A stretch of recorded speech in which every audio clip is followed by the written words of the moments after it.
Hello everyone, welcome you all on your own channel the Sankhyan studies. आप सब लोगों का एक बार फिर बहुत बहुत स्वागत है आपके अपने चैनल द सांख्यान स्टडीज़ में। हायर एजुकेशन की सीरीज़ में हमने लास्ट लेक्चर में डिस्कस किया था कि प्री इंडिपेंडेंस एजुकेशन सिस्टम कैसा था इंडिया में। ठीक है, क्या क्या इनिशिएटिव लिए थे ब्रिटिशर्स ने एजुकेशन को डेवलप करने के लिए और ग्रो करने के लिए इंडिया में। बाकी इंडिया में नेशनल मूवमेंट्स क्या क्या हुई थी एजुकेशन के लिए। और आज जो हम डिस्कस करेंगे वो डिस्कस करेंगे कि जब 15 अगस्त 1947 को कंट्री जो है वो आज़ाद हुई ब्रिटिशर्स से, उसके बाद गवर्नमेंट के क्या क्या इनिशिएटिव्स थे हायर एजुकेशन सिस्टम को स्ट्रॉन्ग करने के लिए, प्रमोट करने के लिए और डेवलप करने के लिए। आज का जो वीडियो है इसी के ऊपर फोकस्ड है सारा। इसमें हम डिफरेंट कमेटीज़ पढ़ेंगे, कमीशंस पढ़ेंगे जो आज़ादी के बाद जो है इंडिया में एजुकेशन के लिए आए।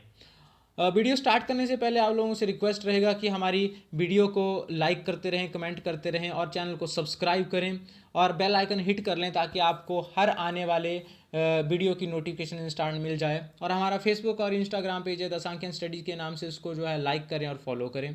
तो स्टार्ट करते हैं। Post independence education system scenario क्या था इंडिया में, ठीक है, या क्या है आज की डेट में इंडिया में। गवर्नमेंट में देखिए डिफरेंट जो गवर्नमेंट्स रही उन्होंने बहुत सारे इनिशिएटिव्स लिए हायर एजुकेशन के मामले में, हायर एजुकेशन सिस्टम को स्ट्रॉन्ग करने के लिए, ग्रो करने के लिए।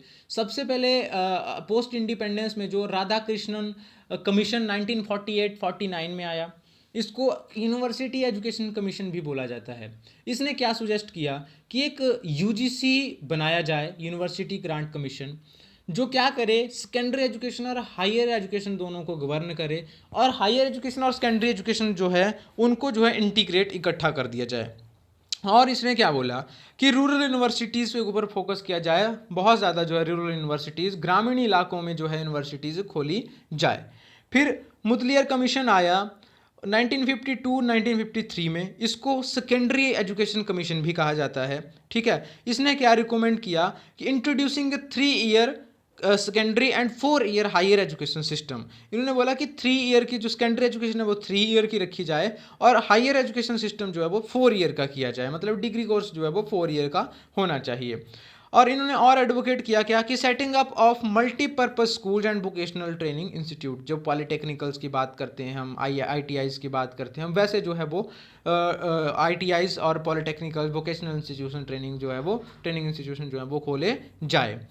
फिर कमेटी ऑन इमोशनल इंटीग्रेशन 1961 में बनी। ठीक है, ये इसके चेयरमैन थे डॉक्टर संपूर्णानंद जी। ठीक है, इन्होंने इस कमेटी ने क्या स्टडी किया, role of educational programme for youth, कि यूथ के लिए एजुकेशनल प्रोग्राम्स जो हैं, एजुकेशनल एक्टिविटीज़ जो हैं वो किस तरह से हेल्प करती है। ठीक है, and student in schools and college, और जो कॉलेजेस और स्कूल्स में जो स्टूडेंट्स हैं उनके लिए किस तरह से बेनिफिशियल है।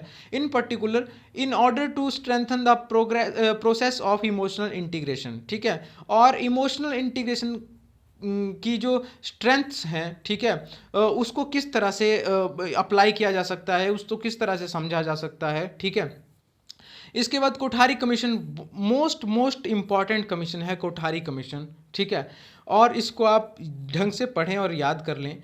1964 टू 1966 एक कोठारी कमीशन था। ठीक है, इसको education and national development report भी बोला जाता है। ठीक है, इट प्रोपोज्ड इसने क्या प्रपोज किया कोठारी कमीशन ने कि 3 ईयर का डिग्री कोर्स होना चाहिए और 4 ईयर का ऑनर्स कोर्स होना चाहिए। ठीक है, और इन्होंने क्या बोला, इंडियन एजुकेशन सर्विसेज एस्टेब्लिश की जाए, जैसे इंडियन एडमिनिस्ट्रेटिव सर्विसेज होती हैं, ठीक है, स्टेट एडमिनिस्ट्रेटिव सर्विसेज होती हैं, इंडियन इंजीनियरिंग सर्विसेज है, वैसे ही इंडियन एजुकेशन सर्विसेज जो है वो एस्टेब्लिश किया जाए।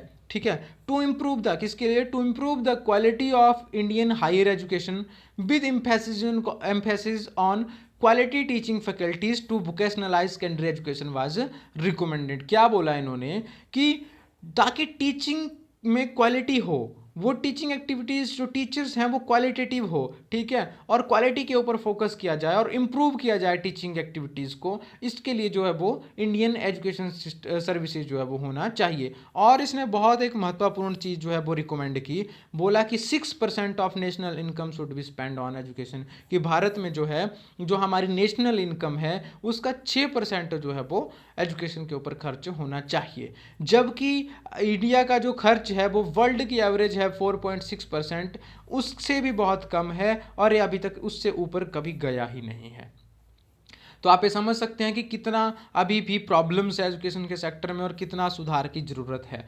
Education subject is in concurrent list 1976, ये बहुत महत्वपूर्ण चीज़ है, इसको भी आप याद रख लें कि एजुकेशन को कंकरेंट लिस्ट का जो है वो सब्जेक्ट बनाया गया 1976 में, ठीक है। और बोला गया कि both centre as well as state जो है वो रिस्पॉन्सिबल होगी एजुकेशनल एक्टिविटीज़ के लिए, चाहे कहीं भी हो, स्टेट में स्टेट सेंटर लेवल पे हो चाहे स्टेट लेवल पे हो, लेकिन सेंटर और क्या कहते हैं स्टेट गवर्नमेंट दोनों को जो कोऑर्डिनेशन से जो है वो एजुकेशन सिस्टम चलेगा, ठीक है। और बोला कि ताकि स्टैंडर्डाइजेशन हो सके, ठीक है। जो सेंटर है वो गाइड करेगा स्टेट को, वो फंडिंग करेगा स्टेट को, और स्टेट जो उन एक्टिविटीज़ को गवर्न करेगा। However in 1976 through entry number 25 42nd amendment of constitution, देखिए जो कंकरेंट लिस्ट में जो एजुकेशन ऐड हुआ था 1976 में, वो 42nd अमेंडमेंट थी कॉन्स्टिट्यूशन की। ये भी बहुत महत्वपूर्ण चीज़ है और यहाँ से क्वेश्चन बन जाते हैं, ठीक है। इससे जो है वो 25th एंट्री थी, 42nd कॉन्स्टिट्यूशनल अमेंडमेंट थी, ये इंपॉर्टेंट पार्ट है इसका। National policy on education, Kothari commission को फॉलो के बाद जो है वो नेशनल पॉलिसी ऑन एजुकेशन जो है 1968 में और 1986 में आई थी, ठीक है। These emphasis on improving the quality of higher education level, इन्होंने क्या बोला कि हायर एजुकेशन सिस्टम या हायर एजुकेशन लेवल पे जो है वो क्वालिटी जो है इम्प्रूव होनी चाहिए। और इन्होंने प्रपोज किया imparting higher education by distance learning mode, कि एजुकेशन जो है वो डिस्टेंस लर्निंग के मोड से भी उपलब्ध करवाई जाए। बहुत सारे ऐसे स्टूडेंट्स हैं जो नहीं डेली कॉलेजेस में आ सकते, या उनकी फाइनेंशियल कंडीशन ठीक नहीं है, या बहुत दूर पड़ता है उनको, जो एजुकेशन से वंचित रह जाते हैं, तो उनके लिए जो है वो डिस्टेंस एजुकेशन मोड जो है वो चलाया जाए, ताकि वो अपने रोज़मर्रा की ज़रूरतें भी पूरी कर सकें और साथ के साथ पढ़ाई भी कर सकें।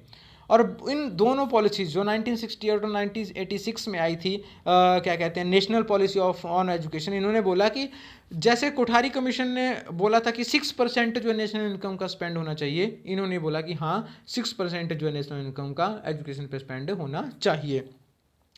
गनानाम कमेटी 1993 में आई, इन्होंने क्या रिकमेंड किया इस कमेटी ने, flexibility and autonomy for ensuring academic excellence, बोला कि एकेडमिक एक्सेलेंस तभी अचीव हो सकती है जब ऑटोनॉमी हो इंस्टीट्यूशन की और फ्लेक्सिबिलिटी हो रूल्स एंड रेगुलेशन में, and ask for restricting the unchecked growth of deemed university, और इन्होंने बोला कि जो डीम्ड यूनिवर्सिटीज़ हैं उनके ऊपर जो है वो ग्रोथ के ऊपर जो है रिस्ट्रिक्शन, मतलब रिस्ट्रिक्शन का मतलब उनका चेक जो है वो बड़े ढंग से होना चाहिए, उनके ऊपर जो है उनकी जांच अच्छे से होना चाहिए कि उनकी फंक्शनिंग जो है ठीक चली है कि नहीं चली है। It emphasised the need for a national commissioner on higher education and research to regulate the quality of education and to encourage research in university system. इसने क्या बोला कि एक ज़रूरत है इंडिया में किस चीज़ की, नेशनल कमीशन हो, एक ऐसा हायर लेवल की गवर्निंग बॉडी हो जो कि हायर एजुकेशन और रिसर्च की एक्टिविटीज़ को रेगुलेट कर सके और उनमें क्वालिटी को रेगुलेट कर सके, स्टैंडर्डाइज कर सके, गवर्न कर सके, और यूनिवर्सिटीज़ में जो है वो रिसर्च एक्टिविटीज़ को ज़्यादा इनकरेज किया जाना चाहिए। फिर Sam Pitroda committee I, it is one of the most important thing, ठीक है। ये 2007 में बनी, ठीक है, और इसको नेशनल नॉलेज कमीशन भी बोला जाता है। यहाँ से भी क्वेश्चन बन सकता है कि इसको और किस नाम से जाना जाता है। इसने क्या रिकमेंड किया, restructuring of curricula to multidisciplinary professionals and criteria based resource allocation. इसने बोला कि एक मल्टीडिसिप्लिनरी प्रोफेशनल करिकुलम होना चाहिए, मल्टीडिसिप्लिनरी एक्टिविटीज़ होनी चाहिए एजुकेशन में, और इस तरह के प्रोफेशनल कोर्सेज होने चाहिए। और बोला क्या, क्राइटेरिया बेस्ड रिसोर्स एलोकेशन, कि जो हम फंडिंग करते हैं वो क्राइटेरिया बेस्ड होनी चाहिए, उसके पैरामीटर्स होने चाहिए कि किस पैरामीटर के बेस पे हम कितनी फंडिंग करेंगे, ठीक है, ताकि जो स्टैंडर्डाइजेशन हो सके, हाई एक्सीलेंस जो है वो प्रमोट हो सके एजुकेशन सिस्टम में, और जो है यूनिवर्सिटीज़ और कॉलेजेस जो है वो अच्छे से काम कर सके। It supported the entry of foreign universities, इसने क्या और हेल्प की या क्या बोला कि फॉरेन यूनिवर्सिटीज़ को इंडिया में आने के लिए अलाउ किया जाए, ताकि हम और भी ज़्यादा चीज़ें सीख सकें और उनके एडवांस चीज़ें हम जो है टेक्नोलॉजी के मामले बोले, एजुकेशन के मामले बोले, वो सीख सकें, और हमारे जो इंडिया के स्टूडेंट्स हैं वो बहुत सारी चीज़ें जो है वो सीख सकें। और इसने बोला reduce the burden of affiliation of colleges on universities, जो कॉलेजेस का प्रोसीजर है एफिलिएशन का यूनिवर्सिटीज़ के साथ, उसको थोड़ा अनरिस्ट्रिक्ट किया जाए या लिबरलाइज कर दिया जाए। ठीक है। इसके बाद नेशनल नॉलेज कमीशन रिकमेंड क्या करता था, क्या किया इसने, increasing the number of university to 1500 by 2015 की 2015 तक जो है वो 1500 यूनिवर्सिटीज इंडिया में होनी चाहिए। फिर इसके बाद यशपाल कमेटी, इन्होंने क्या सुजेस्ट किया, it suggested scrapping of all higher education regulatory और monitoring bodies and creation of a super regulator. इन्होंने क्या बोला कि जो छोटी मोटी बॉडीज हमने बनाई है रेगुलेशन के लिए, मॉनिटरिंग के लिए, उनको जो है ख़त्म किया जाए और सुपर बॉडी बनाई जाए। ठीक है, a 7 member commission for higher education and research. ठीक है, और एक इन्होंने रिकमेंड किया कि एक सात मेंबर्स का जो है commission, higher education and research commission उसको बोला, वैसा होना चाहिए।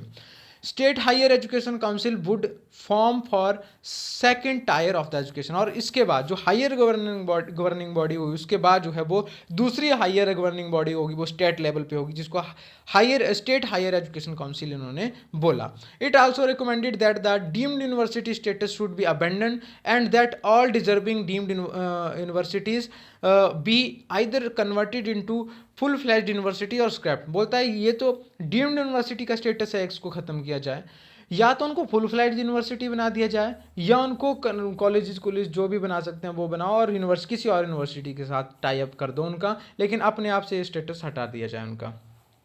और इस कमेटी ने, the committee stressed the need of more attention to undergraduate programme and a multidisciplinary approach of learning. इन्होंने मल्टी डिसिप्लिनरी अप्रोच को ज़्यादा प्रोत्साहन दिया और अंडर ग्रेजुएट प्रोग्राम्स के ऊपर ज़्यादा अटेंशन देने के लिए इन्होंने कहा।